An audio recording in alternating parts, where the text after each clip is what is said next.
계시록 3장 1절로 정했습니다.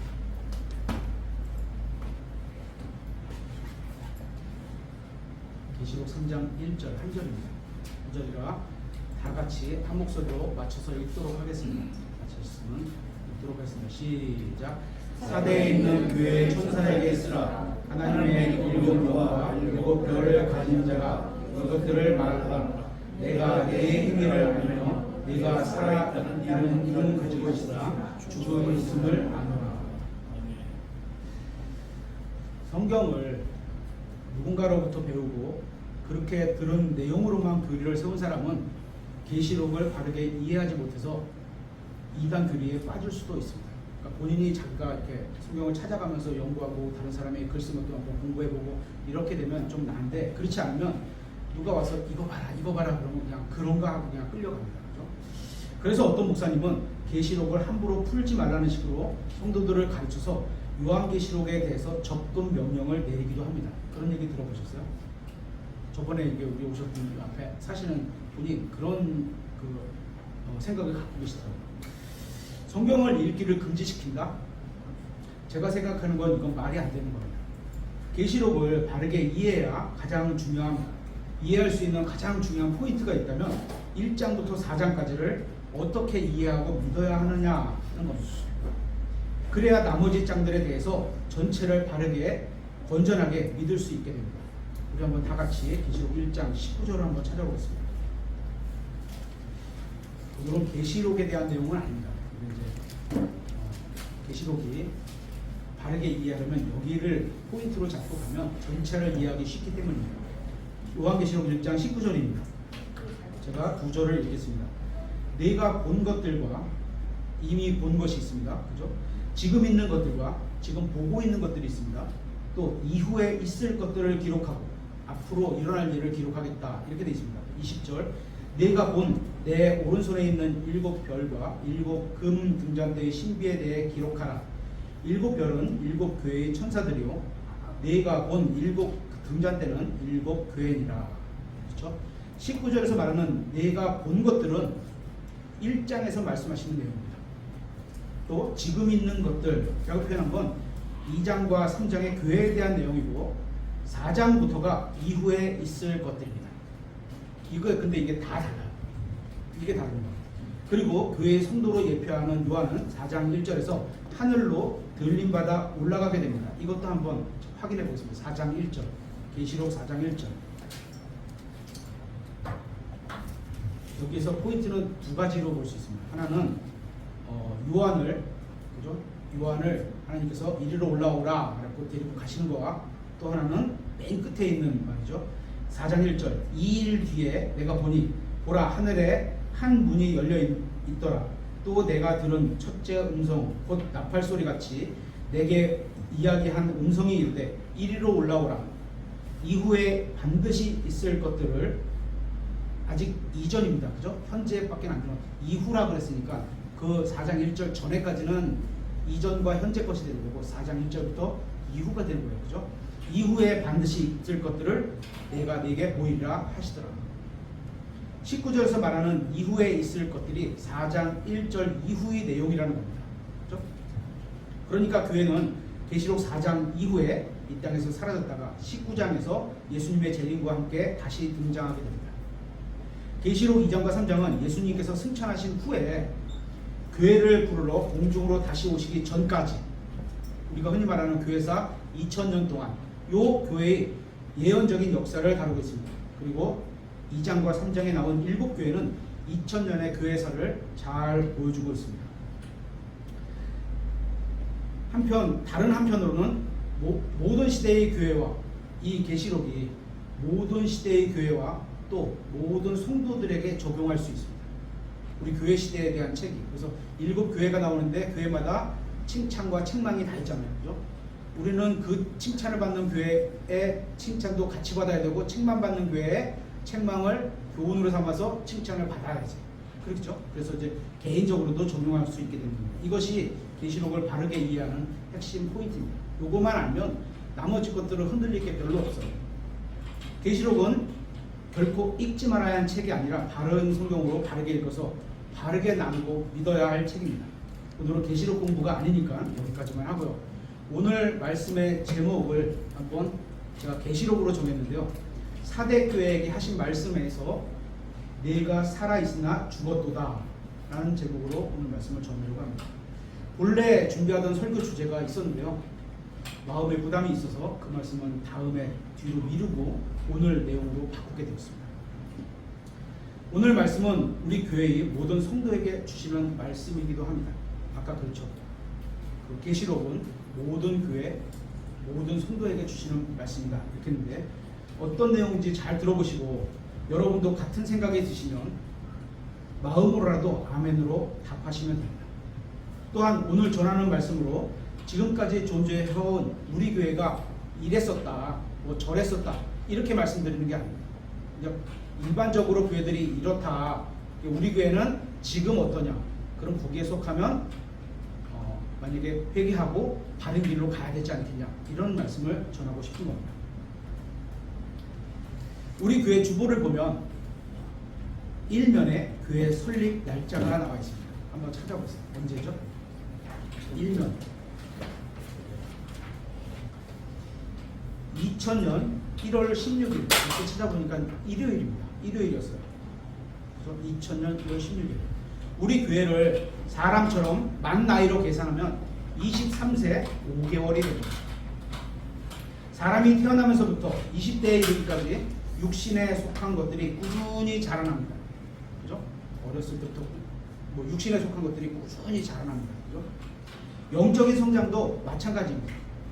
다만 육신에 속한 것은 청년기나 청장년기에 어느 정점을 찍으면 그때부터는 점점 쇠약해져 가지만 영적인 것은 그렇지 않을 수 있습니다. 계속 죽을 때까지 자라날 수 있습니다. 정점이 없이 계속 자라날 수 있는 겁니다. 이것이 육신에 속한 것과 영에 속한 것의 차이라고 볼 수 있습니다. 그러면 23년이 된 우리 교회는 언제가 성장기의 정점이었을까요? 사람으로 말하면 20, 30대 청년에 이르는 성장이 언제였느냐는 겁니다. 아니면 23년이나 된 우리 교회를 육신의 성장과 비교한다면 그 연령대를 어디쯤 될까요? 은겸이 같이 유치원 수준? 요한이 같이 초등학교 수준? 시온이 같이 고등학교 수준? 아니면 대학교나 직장의 신입사원 수준? 그것도 아니면 직장에서 중급 간부 수준? 지금 제가 말하는 것은 일반적으로 육신은 성장의 정점기까지 꾸준히 성장한다는 겁니다. 그런 기준으로 얘기를 드린 겁니다.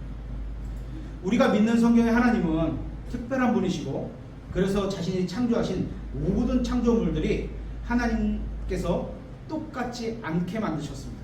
우리 여기 단 한 명도 똑같은 사람이 없습니다. 외형으로 비슷할 수는 있지만 똑같은 사람은 아무도 없습니다. 신앙도 비슷할 수는 있지만 똑같은 사람은 아무도 없습니다. 그죠? 그래서 다 특별하다는 말할 수 있습니다. 근데 너무나 특별한 사람이 다 있으니까 특별한 게 그냥 일반적으로 돼 있는 거예요. 그죠? 그렇게 똑같지는 않지만 서로 공통된 부분이 있는 것도 있습니다. 예를 들어 육신의 성장입니다. 어떤 한 쌍의 남녀가 서로 사랑해서 결혼하고 이제 자녀가 태어납니다. 그 자녀가 일반적인 성장의 평균치보다 많이 부족하다면 우리 부모들은 걱정을 할 겁니다. 내 자녀가 왜 성장이 느린지, 어디가 약한 부분이 있는지, 어디가 아픈지 이런 것들을 알아보려고 병원을 찾고 성장이 안 되는 원인을 찾으라고 종합검진을 받아서 그의 몸 상태를 알아보려고 합니다. 그래서 원인을 찾아내고 정확한 원인을 안 뒤에 그에 맞는 적절한 치료를 하게 됩니다. 그러니까 키가 작다 그러면 키 크는 어떤 그 운동과 키 크는데 도움이 되는 약을 먹고 이렇게 되겠죠. 처방을 이렇게 해주면 이것은 영적으로도 마찬가지라고 생각합니다. 우리의 의사이신 예수님이 우리를 치유해 주시려는데 우리도 그분의 처방에 따라서 어떻게 처방이 될 건지는 예수님이 아신 거죠. 그죠? 우리는 의사가 아니니까 처방에 따라서 약을 복용하고 의사가 딱 약을 복용 아침 저녁으로 한 번씩 드세요 이랬는데 아유 나는 그냥 아침마다 한 번씩만 먹을래 이러면 자기가 의사보다 낫다는 거잖아요. 그죠? 그렇게 하면 안 되죠. 약을 복용하고 적당한 운동을 해서 또래와 비슷한 건강을 찾아야 하는 겁니다. 이제 성장하지 못하고 있는 교회들의 특징을 살펴보려고 합니다. 이건 일반적으로 교회들이 이러이러한 모습이 있으면 성장을 못한다, 하지 못하고 있다, 이런 얘기입니다. 이 말씀 안에서 우리 교회에게 해당된다는 생각이 드시는 분은 그 생각을 성령님께서 여러분 각자에게 주신 말씀이라고 믿으시면 됩니다. 그런 분은 생각이 든 내용에 합당한 믿음으로 행하시면 됩니다. 실제로 내적으로나 외적으로나 꾸준히 성장하지 못하는 지역교회는 결국 쇠퇴해서 멸망에 이르고 없어질 겁니다. 여지껏 많은 지역교회들이 죽었고 지금도 죽어가고 있습니다. 그 죽어가는 교회들의 공통적으로 보이는 증상들이 있는데요. 그것을 통해서 우리 자신, 우리 교회를 한번 살펴보려고 하는 겁니다. 첫째, 아무도 알아채지 못하게 서서히 쇠퇴합니다. 퇴보한다는 거죠. 자라지 않고 머물러 있는 것은 상대적으로 퇴보하는 것과 똑같습니다. 한번 찾아보겠습니다. 학계 1장 2절. 음복시도 한번 찾아보세요. 학계가 어디 있을까요? 학계가 성경에서 이사가지는 않았겠죠? 학계가 어디 있을까요? 1장 2절부터 4절까지 있던데요. 학계에서 찾았어요? 네, 감사합니다. 군대들의 주가 이같이 말하여 이르노라. 이 백성이 이르기를 그때 곧 주의 집을 건축할 때가 오지 아니하였다 하는도다 하시니라. 그때 주의 말씀이 대언자 학계를 통해 임하여 이르시되 오 백성들아 이 집이 피폐하게 남아있는데 지금이 너희가 널판지로 꾸민 너희 집에 거할 때냐? 9절 너희가 많은 것을 바랐으나 보라 그것이 적게 되었으며 너희가 그것을 집으로 가져갔으나 내가 그 위에 바람을 불었느니라. 군대들의 주가 말하노라. 무슨 까닭이냐?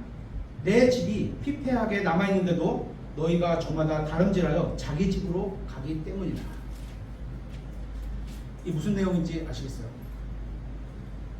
BC 520년경 유대의 남은 자들이 오랜 포로 생활 끝에 예루살렘으로 돌아옵니다. 그들은 폐허가 된 도시를 보고 다시 건축을 시작하게 됩니다.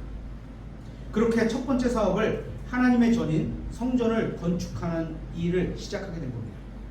그래서 그들은 먼저 성전에 기초를 놓았습니다. 하지만 성전을 건축하다 말고 자신들의 거처를 위해 각자 자신의 집을 짓기 시작합니다. 그렇게 그들은 10년 동안이나 하나님의 집을 방치하게 됩니다. 그 10년이라는 기간을 한번 생각해 보세요. 한두 달만 지나도 거미줄이나 먼지가 수북히 쌓입니다. 누구의 집이라고요? 하나님의 집입니다. 그렇죠? 그러니까 10년이나 된 성전 기초 위에 쌓인 먼지와 온갖 잡초들이 무성하게 자라서 성전의 기초가 보이지도 않게 됩니다. 하나님은 그만큼 멀어졌다는 거예요. 그죠? 이렇게 하나님의 성전이 황폐하였음을 알지 못한 유대인들에게 하나님은 진노하고 계신 겁니다. 성전 건축이 점진적으로 계속 건축되었어야 하는데, 그죠? 계속 자라났어야 하는데, 계속 세워져 갔어야 하는데, 자신의 집을 짓느라 까맣게 잊어버린 겁니다. 자신의 집을 짓는 게 잘못된 건 아닙니다. 그죠? 우선과 있고, 우선순위가 있고, 더 중요하고 약간 덜 중요한 게 있다는 거죠. 그죠? 우리도 마찬가지입니다.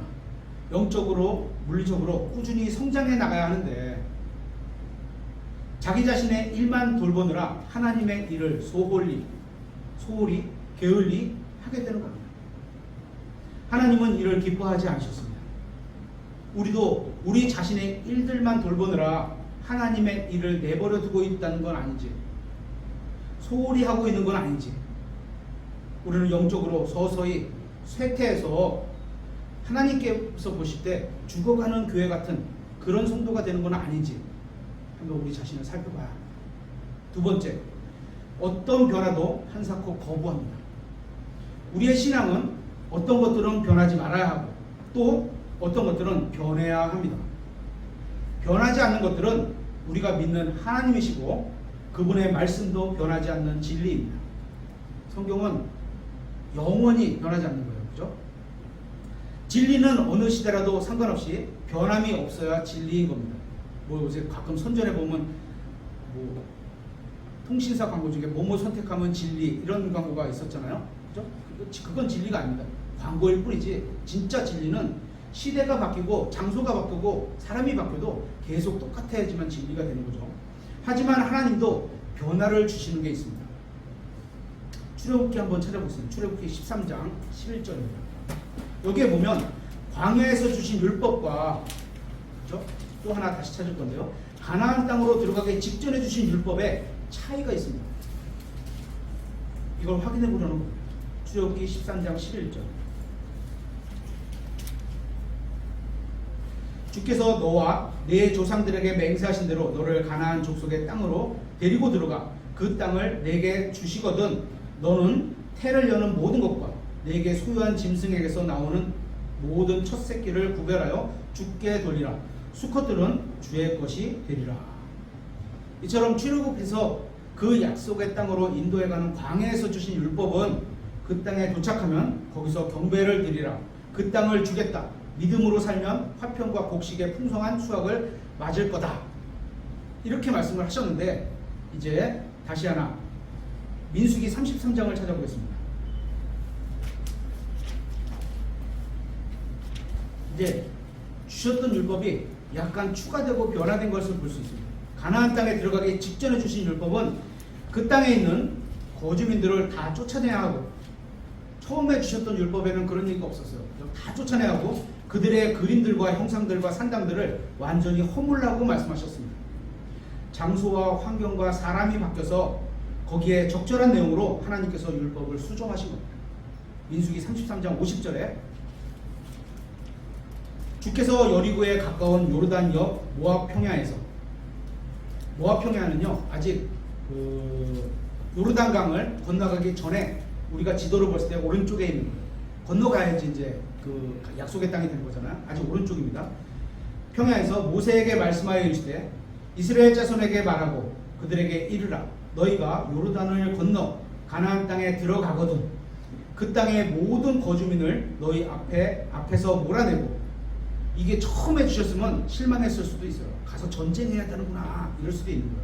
그래서 광야에서 40년 동안 하나님의 말씀을 믿는 믿음의 훈련을 계속 할 수밖에 없었던 거죠. 그죠? 몰아내고 그들의 모든 그림들과 부어 만든 그들의 모든 형상들을 멸하며 그들의 모든 산당들을 완전히 허물고 그 땅 거주민들을 쫓아낸 뒤에 그 안에 거하라. 처음에는 이런 말씀이 없었습니다. 그죠? 내가 그 땅을 너희에게 주어 소유하게 하였느니라. 이스라엘을 이집트로부터 구출하신 하나님은 그들이 광야에 있을 때 그들을 지키라고 주신 율법과 이제 광야 생활을 청산하면서 요르단강을 건너 가나안 땅에서 지켜야 할 율법이 다소 변화가 있음을 알 수 있습니다. 하나님이 주신 율법, 지금으로 말하면 유대 민족의 법령입니다. 율법 영어로 law예요. L-A-W. 그냥 우리나라 말로 하면 지금 말하면 무슨 법, 무슨 법령 이렇게 표현하는 거예요. 유대 민족의 법령인데요. 자신의 백성이 광야에서 지켜야 할 법령과 그리고 이제 가나안 땅에 들어가게 되면 거기서 지켜야 할 법령에 달라진 겁니다. 이것을 우리에게 영적으로 적용하면 하나님의 진리의 말씀은 변하지 않습니다. 그렇죠. 하나님의 진리의 말씀은 변하지 않아요. 하지만 우리에게 주어진 여건과 상황에 맞게 광야에서의 생활과 처음에 광야에 갔는데 물도 없고잖아요. 근데 어디야 도시로 들어가면 물도 나올 수도 있고 예를 들어서 화장실도 있을 수 있고 성경에는 그런 얘기가 없지만 지금으로 말하면 그러면 시대가 바뀌어야 되잖아요. 그때는 우물을 파라 그랬는데 여기서는 우물을 팔 필요가 없어요. 그죠? 그게 달라진 겁니다. 광야에서의 생활과 도시에서의 생활이 다르기 때문에 거기에 맞춰서 적절한 행동을 하라는 겁니다. 예를 들면 이런 겁니다. 내 부모를 공경하라는 말씀은 시대가 바뀌어도 변하지 않는 진리입니다. 그죠? 은선이가 어렸을 때도 내 부모를 공경하라. 또 지금도 시간이 지났는데, 그죠? 또 부모를 공경하라. 이렇게 돼야 되는 거잖아. 하지만 공경하는 방식에는 저희 세대와 저희 자녀들 세대는 다를 수 있다는 겁니다. 예전에는 부모를 모시고 살아야만 공경하는 것으로 여겼습니다. 저희 때도 그랬어요. 그런데 이제는 떨어져 살아도 공경함을 드릴 수 있다는 겁니다. 부모님들도 이제는 같이 사는 걸 별로 좋아하지 않으세요. 힘들고 아프고 막 이럴 때는 모를까, 그렇지 않으면 자녀들이 같이 붙는 건 다 힘들어 하세요. 그죠? 그러니까 나 때는, 저 때는 이런 식으로 했어. 과거 내 기준, 제 기준, 과거에 제가 신앙생활 할 때 그때의 기준 다를 수도 있다는 겁니다. 우리는 구약의 대언자들이 걸었던 그 옛길을 걸어야 합니다. 옛길. 하지만 지금 사회의 여건에 따라서 그 길을 어떻게 따를 것인지는 모양이 다르게 변할 수도 있다는 겁니다. 그래서 어떤 변화를 한사코 거부해서는 안 되는 겁니다. 진리는 변하지 않고 진리를 따라가야 되는데 그거를 따라가는 모양들이 바뀌었어요. 그죠? 예를 들어서 목사님께서 우리 목회를 하셨을 때는 텍스트로 올리는 게 일반적이었어요. 그죠? 오디오로 하는 게 이제 막 시작하는 그런 단계였어요. 근데 지금은 텍스트나 오디오는 아예 거의 보질 않아요. 그냥 동영상으로 올려갖고 세대가 그렇게 바뀌었어요. 그러니까 거기에 그게 뭐 이걸로 해라 저걸로 해라 이렇게 말씀하시진 않잖아요. 그죠? 저희가 변화되는 데 맞춰서 성교갈 뿐이에요. 그죠? 다시 말씀드리지만 성경에 기록된 진리의 말씀은 반드시 믿고 따라하는 겁니다. 그대로 믿고 따라하는 겁니다. 하지만 적용하는 모양이 시대가 변함에 따라 나와는 다를 수 있다는 겁니다. 이런 변화에 대응하지 않으면 교회라는 이름이 있을 뿐 죽어가는 교회가 되고 사람들이 찾질 않아요. 셋째, 그들만의 리그입니다. 빌립보서 2장 한번 찾아보겠습니다. 빌립보서 2장 1절인데요. 이웃을 사랑하는 마음을 잃어가는 교회는 죽어가는 교회입니다. 신약성경은 지역교회를 언급할 때마다 다른 사람을 위한 중심의 태도를 강조하고 있습니다. 마음 자세를 말하는 거죠. 그래서 바울은 빌립보 교인들에게 남의 일들도 자신의 일들처럼 돌보라고 말하고 있습니다. 빌립보서 2장 1절입니다. 그러므로 그리스도 안에서 무슨 안위가 있거나 사랑의 무슨 위로나 성령의 무슨 교제나 무슨 인정이나 긍휼이 있거든 너희는 같은 생각을 품고 같은 사랑을 가지며 한 마음과 한 생각이 되어 내 기쁨을 성취하라. 아무도 다툼이나 허영심으로 하지 말고 겸손한 생각으로 각각 자기보다 남을 더 낮게 여기며, 이게 겸손이죠. 이거 각 사람이 자기 일들만 돌아보지 말고, 자기 일들을 돌아보는 걸 탓하는 게 아닙니다. 그죠? 자기 일들만 돌아보는 걸 탓하는 거지 자기 일들을 돌아보는 걸 탓하는 게 아니에요. 자기 일들만 돌아보지 말고 각 사람이 남의 일들도 돌아보라. 내 것도 돌보고 남의 것도 돌보라는 거예요. 그죠? 죽어가는 교회는 자신의 교회 안에서만 관심이 있습니다. 하지만 살아있는 교회는 이웃 사람들도 돌본다는 겁니다. 요즘 우리나라가 여행을 자유롭게 다닐 만큼 풍요롭게 되었는데요. 하지만 어떤 사람들은 아직도 생활비나 전기료나 가스비를 내지 못할 만큼 어려운 이웃들이 있습니다. 생활고가 너무 힘들어서 죽음을 선택하는 것을 뉴스에서 종종 듣습니다. 이런 사람이 우리가 사랑해야 할 이웃입니다. 근데 사실 이거를 찾기가 우리는 어려워요. 저도 이제 일하는 일터에서 관리사무소를 통해서 보면 막 그 뭐 몇 달이 밀렸다 막 이런 게 이제 너무 많이 밀리신 분들 이렇게 막 얘기가 나오잖아요. 그래서 이제 제가 조금 여유가 생겨서 가서 그걸 좀 도와줘야 되겠다 이런 마음으로 관리사무소로 찾아가요. 근데 그분들은 내 걸 받을 수가 없고 제가 그분들의 정보를 알 수도 없어요. 주지를 못하게 만들어요. 왜냐면 제가 해코지 할까봐. 그죠? 그래서 생활고가 너무 힘들어서 죽음을 선택한 걸 듣게 됩니다. 뉴스에서 듣게 됩니다. 이런 사람이 우리가 사랑해야 할 이웃입니다. 이런 생각을 해봅니다. 만약에 생활고 때문에 죽음을 선택해서 사는 그 사람 옆집에 사마리아인이 살고 있었다면, 사마리아인 누군지 아시겠죠? 살고 있었다면 어땠을까요? 죽어가는 영혼들이 지금도 우리 주변에 계속 있다는 겁니다. 슬픈 사실은 죽어가는 것을 아는 우리가 그들에게 아무런 도움이 되지 않고 있다는 겁니다. 제가 물리적으로 도와주라 이런 얘기를 하는 겁니다. 필요할 때는 도와줘야죠. 그죠? 이런 모습은 결코 예수 그리스도가 내 안에 사시는 모습은 아니라고 생각합니다. 하나님은 우리가 어떻게 사랑하는지에 대해서 그 기준을 말씀하셨습니다. 요한복음 13장 34절에는 이렇게 되어 있습니다. 너희는 서로 사랑하라. 여기까지만 되어 있으면 어떻게 사랑하는지 모르는데 내가 너희를 사랑한 것 같이 예수님이 우리가 죄인이었을 때 우리를 사랑한 것 같이 그죠? 너희도 서로 사랑하라. 이 말씀은 교회 안에서 우리만의 리그가 돼서는 안 된다고 생각이 듭니다. 너희도 우리는 그 너희가 내가 죄인이었을 때도 너희였다는 거죠. 그죠? 그리스도께서 우리를 사랑하신 것처럼 우리도 이웃을 사랑해야 합니다. 이웃을 향한 마음을 잃어가는 교회는 죽어가는 교회입니다. 우리끼리만 잘 살면 돼. 이런 교회는 세상이 바라지 않아요. 그죠? 넷째, 내부 지향적으로만 재정을 사용합니다. 여러분이 주님을 사랑해서 자원함으로 드린 헌금은 교회라는 모임 전체의 필요를 채우고 또한 지역교회를 유지하는데 잘 사용하게 됩니다. 헌금으로 여러분이 드린 돈은 하나님의 재산입니다. 그렇죠? 그걸 잘 관리하고 적절히 사용하도록 교회에게 위임하신 겁니다. 이 헌금으로 교회에 필요한 모든 것을 채워야 하는데 적은 성도수의 교회는 헌금도 적어서 어느 한쪽으로 많이 치우치게 될 수가 있습니다. 큰 교회는 툭툭툭 이렇게 예산을 나눠서 그래도 치우칠 수 있지만 어쨌거나 좀 아주 세밀한 데까지 골고루 이렇게 지원할 수 있지만 작은 교회는 그게 어렵거든요. 제가 말한 것은 액수가 아니라 비율을 말하는 겁니다. 우리 교회도 작년 기준으로 보면 외부 헌금을 포함해서 대략 한 달에 외부 헌금 포함해서 대략 한 달에 200만 원 정도가 입금되었습니다. 이 헌금을 예배당 임차료와 관리비로 내고 사역자 사례비로 지출하고 또 기타 식대, 사무용품, 소모품비를 구입 등으로 사용되고 있습니다. 그런데 아직은 외부를 향해서 사용되지는 않고 있습니다. 이게 우리 교회의 현실입니다.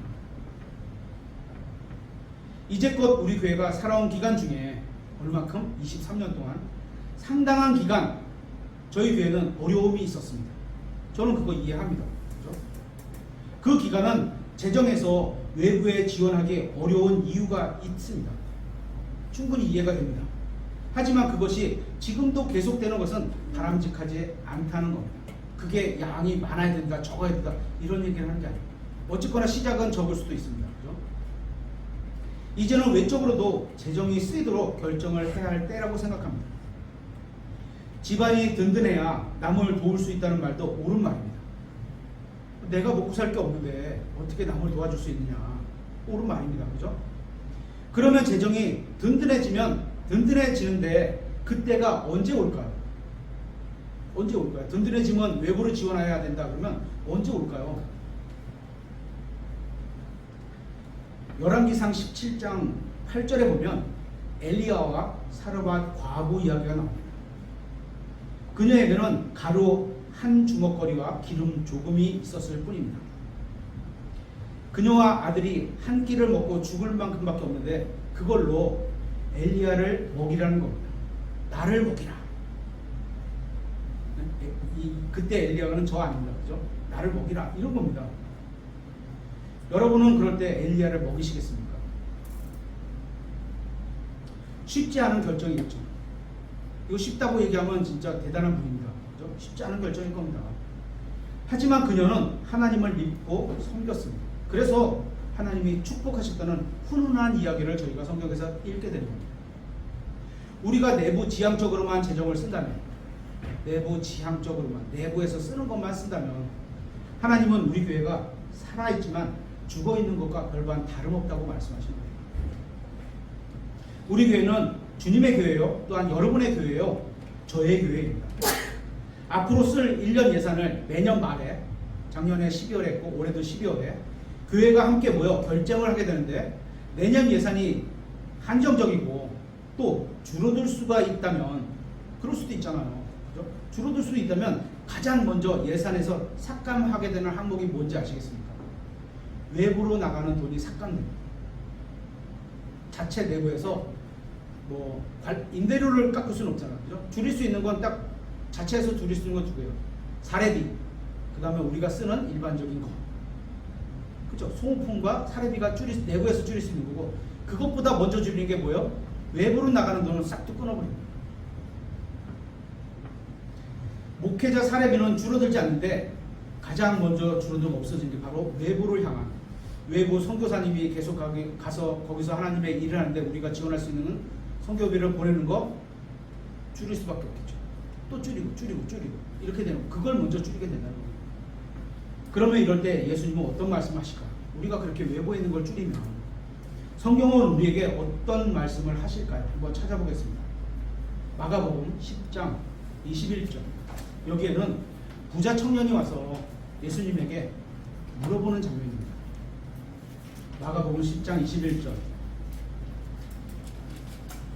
여기에 중심 메시지가 뭔지 한번 보시면 됩니다. 그때 10장 21절, 그때 예수님께서 그를 보시고 그를 사랑하사 그에게 이르시되 내게 한 가지 부족한 것이 있습니다. 이분이 굉장히 열정이 굉장히 잘 살았나 봐요. 바르게 신실하게 잘 살았나 봐요. 한 가지 부족한 것이 있다. 그죠? 내 길로 가서 내게 있는 것은 무엇이든지 팔아 가난한 자들에게 주라. 그러면 하늘에서 내 보화가 있으리라. 그리고 와서 십자가를 지고 나를 따르라 하시네. 그가 많은 소유를 가졌으므로, 아마 저같이 소유가 거의 없는 사람들은 쉽게 갔을 거예요. 네, 다 팔고 그냥 갔을 거예요. 그죠? 팔아봐야 얼마 안 되니까. 근데 이분은 많은 소유를 가져서, 예를 들어서 수십억, 수백억 다 팔고 와라. 자, 고민했겠죠. 그 말씀을 듣고 슬퍼하며 근심하며 떠나갑니다. 예수님이 전하는 메시지는 이웃을 사랑하라는 겁니다. 이 이웃은 교회 안에 있는 사람들에게만 국한되는 말씀이 아닙니다. 이웃에게 필요한 물질을 제공하라는 겁니다. 꼭 돈을 주라는 말도 아닙니다. 그죠? 사랑하는데 꼭 돈만 있어야 된다. 그렇지 않아요. 위로가 필요할 때가 훨씬 더 많아요. 그죠? 가서 격려가 필요할 때도 많고. 그래서 우리는 내부 지향적으로만 재정을 사용하지 말고 필요하다면 밖에 있는 이웃에게도 제공할 수 있어야 하는 겁니다. 다만 조심해야 할 것은, 하나님은 일할 수 있는 사람에게 공짜로 제공하는 것을 금하고 있습니다. 그렇죠? 여기 우리 그 교회로 오는 대중교통으로 올 때 전철을 타고 오시는 분은 전철역에 이제 내리시면 몇 번 출구 옆에 어떤 분이 이렇게 그 땅바닥에 이렇게 엎드려가지고 고개 푹 숙이고 앞에다가 박스 종이에다 이렇게 막 써요. 나 어쩌고 자신이 어쩌고 이쪽을 막 이렇게 해서 막 쓰고 있어요. 그러면 이제 하루가 끝날 때 저도 이제 여기 그 예배당 왔다 이제 집에 가잖아요. 갈 때 이제 딱 보면 어떤 날은 툭툭 털고 일어나서 딱 주머니 넣고 칙칙 이렇게 걸어. 아우, 하나님은 그런 사람에게 돈 쓰라는 게 아니에요.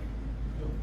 그런 사람에게는 열심히 일하라 이런 거지, 그런 사람을 지원하라는 게 아니에요. 공짜로 제공하는 것을 하나님은 금하고 계십니다. 이제 다섯째 찾아보겠습니다. 어느 순간 지상명령의 순종이 사라졌습니다.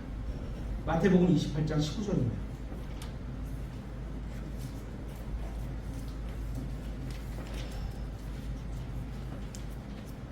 마태복음 28장 19절.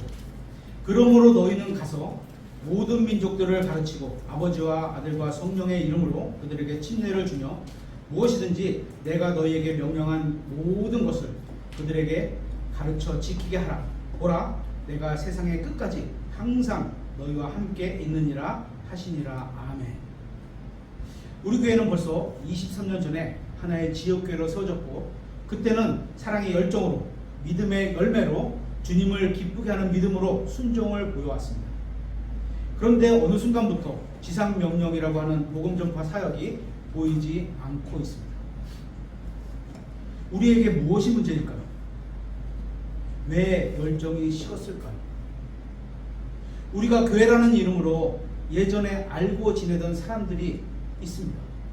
그렇죠? 저희 교회도 거쳐가신 분들이 꽤 많습니다. 하지만 지금은 우리의 생각에서 잊혀진 사람들입니다. 그럼 왜 그럴까요? 계시록 2장 4절에 보면 이렇게 써 있습니다. 그럼에도 불구하고 내가 너를 책망할 것이 조금 있나니 너는 내가 내 첫사랑을 버렸기 때문이라. 성경이 말하는 문제의 해결책은 첫사랑을 회복하라는 겁니다. 여러분이 처음 예수 그리스도를 믿었을 때를 기억해 보십시오. 여러분이 킹제임스 성경을 처음 만났을 때를 기억해 보십시오. 제가 여러분을 만난 20년 전에는 여러분이 누가 시키지도 않아도 예수님을 전파했고, 누가 협박하지 않아도 복음을 전했고, 누가 강요하지 않아도 성경을 읽었습니다. 그랬었는데 지금은 왜 복음을 전하지 않고 있는지 여러분 자신을 깊이 생각해 보시기 바랍니다. 나누어줄 전도지가 없어서인가요? 그렇다면 저의 부족함입니다. 미리 준비가 안 됐습니까? 하지만 언젠가 조만간 준비를 할 겁니다. 하지만 주보에 복음에 관한 메시지를 매주 싣고 있습니다. 맨 뒷면에. 그죠? 그럼 전도지 문제는 아닐 수 있는 거죠. 하나님께서 여러분에게 원하시는 것은 하나님의 은혜로우심으로부터 여러분이 받은 그 은혜를 깊이 생각해보고 다시 첫사랑을 회복하라는 겁니다. 그리고 그분의 은혜에 감격해보라는 겁니다. 그런 마음이 안 든다면, 안 들 수도 있잖아요. 안 든다면 여러분의 마음은 너무 많이 차가워지고, 여러분이 정말로 첫사랑을 회복하고 싶다면 스스로는 안 됩니다. 이게 내 마음이 내 마음대로 움직여지면 지금 뭐 예수님같이 살고 있게요. 그죠? 예수님께 도와달라고 진심으로 기도하십시오. 그러면 주실 겁니다. 어떤 방식으로든지 복음을 전파하지 않는 교회나 성도는 살아있지만 죽은 것과 마찬가지 교회입니다. 왜냐하면 이 세대가 없어요. 다음 세대가 없는 거예요. 저는. 그죠? 여섯째, 교회 안에는 언제나 나 자신을 위한 성도들만 있습니다. 나 자신만 위에는 그런 성도만 있습니다. 여러분도 잘 아시는 바와 같이 마귀의 속성 중에는 자신을 높이려는 마음을 갖고 있습니다. 이사야서 14장 한번 찾아보겠습니다. 이사야서 14장 12절부터 읽어볼 건데요.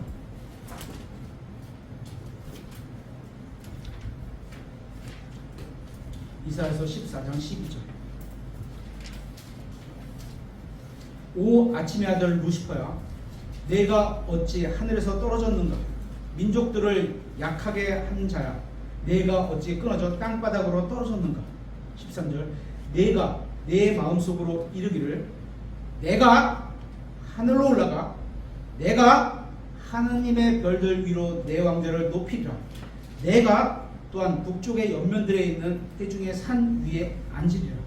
내가 구름들이 있는 높은 곳 위로 올라가 내가 지극히 높으신 분과 같게 되리라 하였도다. 지금 읽은 이사야서 14장 13절 14절에는 마귀가 말하면서 내가 I will 내가 하겠다. will이 의지와 뜻을 나타내는 거잖아요. 내가 하겠다. 내 뜻이 이거다. 내 의지가 이거다 라는 표현으로 5번이나 나와 있습니다. 내가 하겠다. 내 뜻이 이거야. 이렇게 자신의 생각과 뜻과 의지를 자신이 계획한 대로 이루고 싶어하는 욕망이 있는 자가 바로 마귀입니다.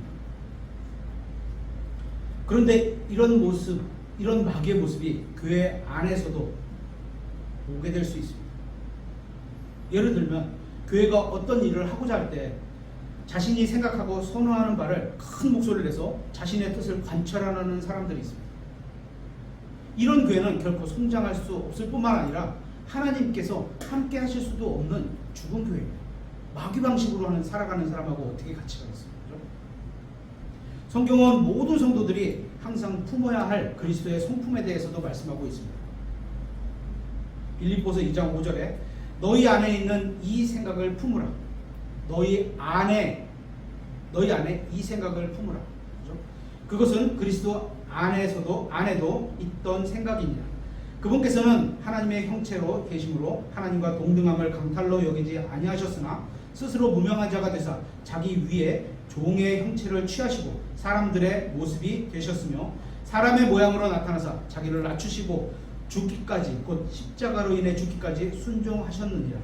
그러므로 하나님께서도 그분을 높이 올리시고 모든 이름 위에 있는 이름을 그분에게 주사 하늘에 있는 것들과 땅에 있는 것들과 땅 아래에 있는 것들의 모든 무릎이 예수라는 이름에 굴복하게 하시고 또 모든 혀가 예수 그리스도는 주시라고 시인하며 하나님 아버지께 영광을 돌리게 하셨느니라. 이 구절은 그리스도께서 순종을 보여주셨고 우리도 순종으로 따르라는 말씀입니다. 예수님은 아버지 하나님의 기쁨과 다른 사람의 유익을 추구하신 분입니다. 그죠? 자신의 유익을 추구한 나의 몸에 상처가 나고 내가 고통 가운데 십자가에 달리고 또 이런 것들이 자신의 유익을 위해서 한 게 아니라는 거죠. 그렇게 예수님은 남을 위해 희생하신 분입니다. 그런데 대부분의 교인들은 예수님을 믿는다고 하면서도 자기 희생이 따르지 않습니다. 오히려 이기심과 교만으로 가득 차 있거나 언제나 자기 자신의 뜻과 생각이 우선되어야 한다고 목소리를 높이기도 합니다.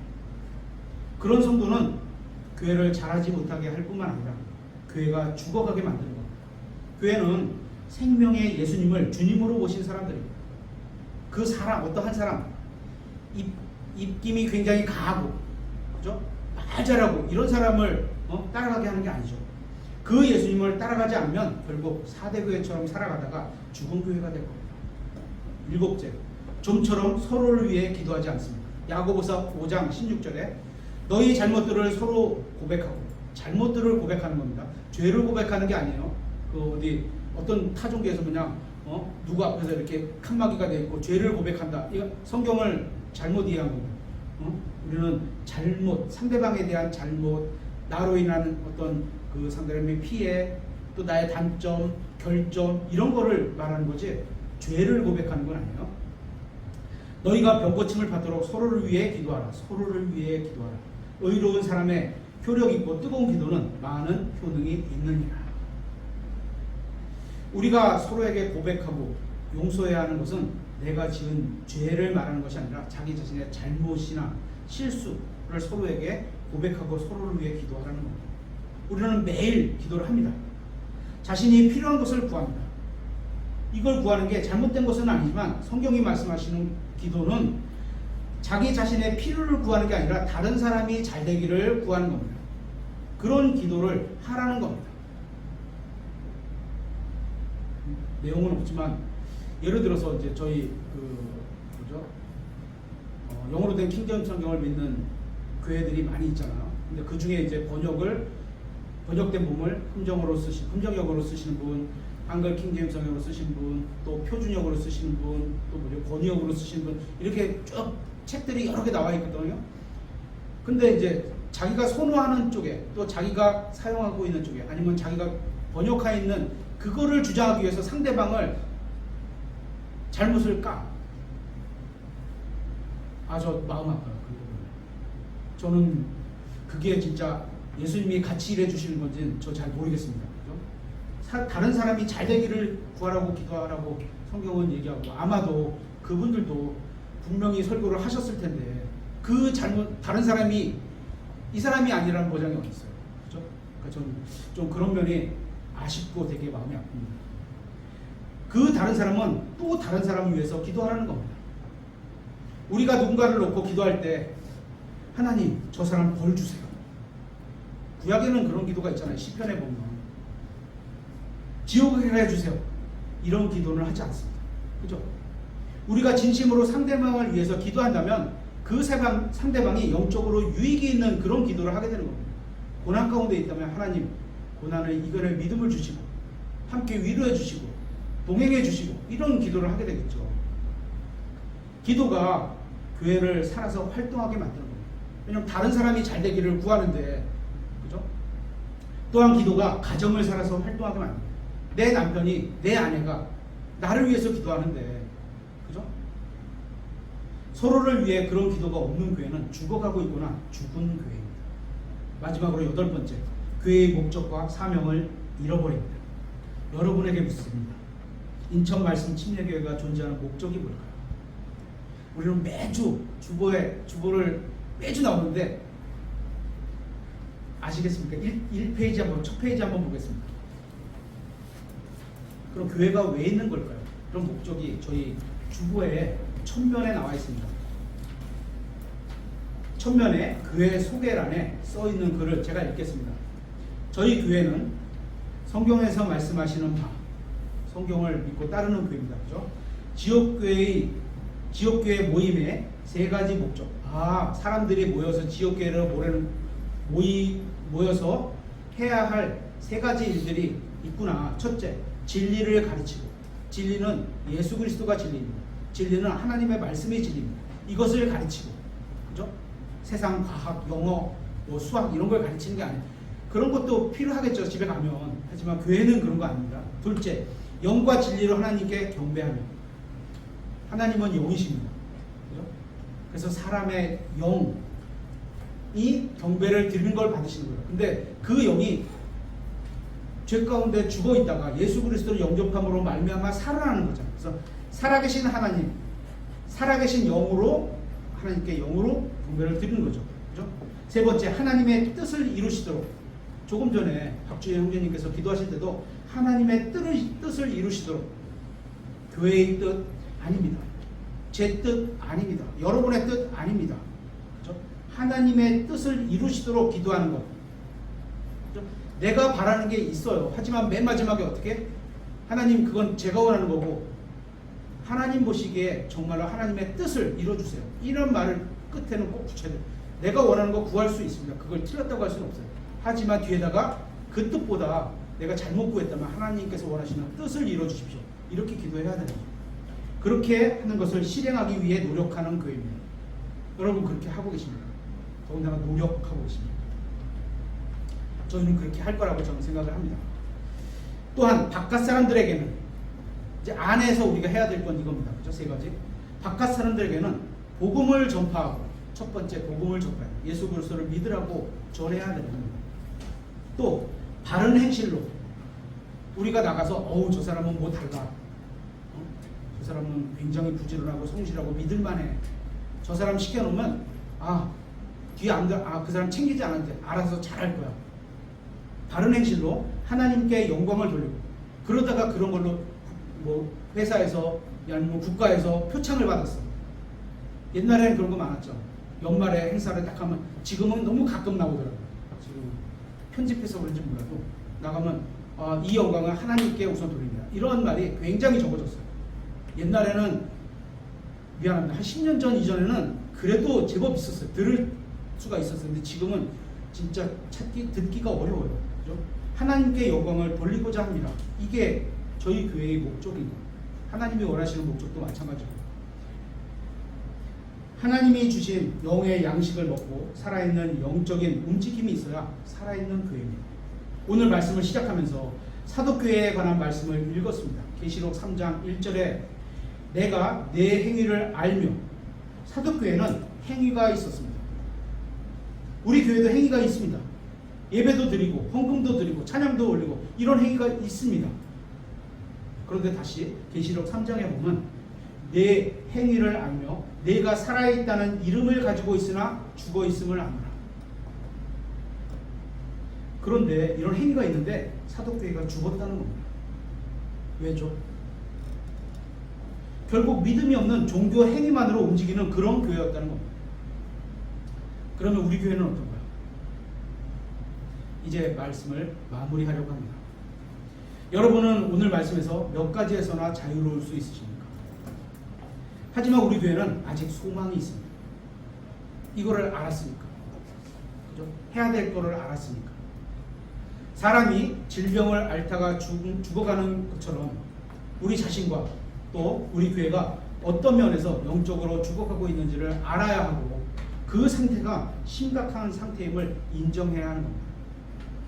그걸 안 하면 병원에 갈 필요도 없고 의사를 찾을 필요도 없죠. 그죠? 그래야 주님께 도움을 구하는 간절한 기도를 하게 될 거 아닙니까? 여러분은 앞에서 살펴본 8가지 중에서 어떤 상태에 걸려서 자라지 못하고 그 자리에 머물러 계십니까? 그게 여러분의 문제이고 우리 교회의 문제이고 또 저의 문제이기도 합니다. 우리는 각자가 다른 내용에 걸려 있을 수 있습니다. 누구는 첫 번째에 걸려 있고 누구는 세 번째에 걸려 있을 수 있습니다. 이것이 여러분의 문제이고 저의 문제이고 교회의 문제이고, 여러분이 걸려 있는 각각의 문제는 사도의 교회처럼 살아있으나 죽어있는 상태인 겁니다. 그 문제에 대해서 이제 하나님의 영광을 위해 여러분 자신을 드릴 용기와 믿음을 내십시오. 일반적으로 교회는 육신이 성장하는 것처럼 내적인 마음도 성장해야 하고 외적인 성도 수도 많아지는 게 일반적인 겁니다. 시간이 지났다고 무조건 성장한다 이런 얘기는 아니에요. 하나님께서 태어날 때부터 작게 하나님의 영광을 위해서 작게 문제를 갖고 태어나게 하셨을 수도 있어요. 그죠? 성경에 보면. 하지만 일반적으로 봤을 때는 그렇다는 거예요. 그래서 만약에 작게 태어나고 이렇게 작게 된 거라면 그 작게 태어난 하나님의 영광을 위해서 그렇게 태어났다고 하시거든요. 만드셨다? 그러면 그 영광이 내가 하나님께 영광을 드릴 수 있는 게 어떤 건가 찾아봐야 되겠죠. 이 문제로 인해 하나님께서 구원받은 자신의 자녀를 우리 교회로 보내지 않으실 수도 있습니다. 어쩌면 아직 우리 교회가 다른 사람을 예수님처럼 사랑하지 못하고 있어서 우리 교회와 함께할 성도를 보내지 않을 수도 있습니다. 보내주신 건 하나님께서 보내주셔야죠. 우리가 거기에 맞춰서 나가서 복음 전하지만 우리가 나가서 복음을 전하는 걸로 사람이 온다. 저 독립교회를 다니고 나서 단 한 번도 못 봤어요. 그렇게 해서 왔다고 들어본 바가 없어요. 그러니까 우리가 열심히 나가서 복음을 전해도 그 전한 건 명령에 순종하고 기쁨으로 전하는 거지 그걸로 인해서 누구 와라 이런 의미를 가지고 전하면 지치고 첫 번째 그죠? 힘들고 짜증나고 이렇게 돼요. 나중에는 하기 싫고 아무 열매도 없는데 이게 되겠어요? 안 됩니다. 아직 우리가 다른 누군가를 보살필 능력이 없어서일 수도 있습니다. 또 다른 것들일 수도 있고. 그래서 우리 교회가 저는 하나님이 보실 때 살아있으나 죽어있는 그런 교회가 아니길 바랍니다. 그래서 오늘 죽어가는 교회의 8가지 유형을 살펴본 겁니다. 다시 한번 살펴보겠습니다. 죽어가는 교회는 아무도 알아채지 못하게 서서히 쇠퇴합니다. 어떤 변화도 한사코 거부합니다. 그들만의 리그입니다. 내부 지향적으로만 재정을 사용합니다. 어느 순간 지상 명령의 순종이 사라졌습니다. 언제나 나 자신을 위한 성도들만 있습니다. 좀처럼 서로를 위해 기도하지 않습니다. 마지막으로 교회의 목적과 사명을 잃어버립니다. 만약에 어떤 지역교회가 이런 상태에 있다면 살아있으나 죽은 교회입니다. 우리 교회는 결코 죽어가는 그런 교회가 되지 않았으면 좋겠습니다. 그러면 생명의 영의 활동을 갖고 하나님을 사랑하고 이웃을 사랑해서 적극적으로 복음을 전하는 그런 지역교회가 되어야 할 것입니다. 네, 오늘 말씀을 마치도록 하겠습니다.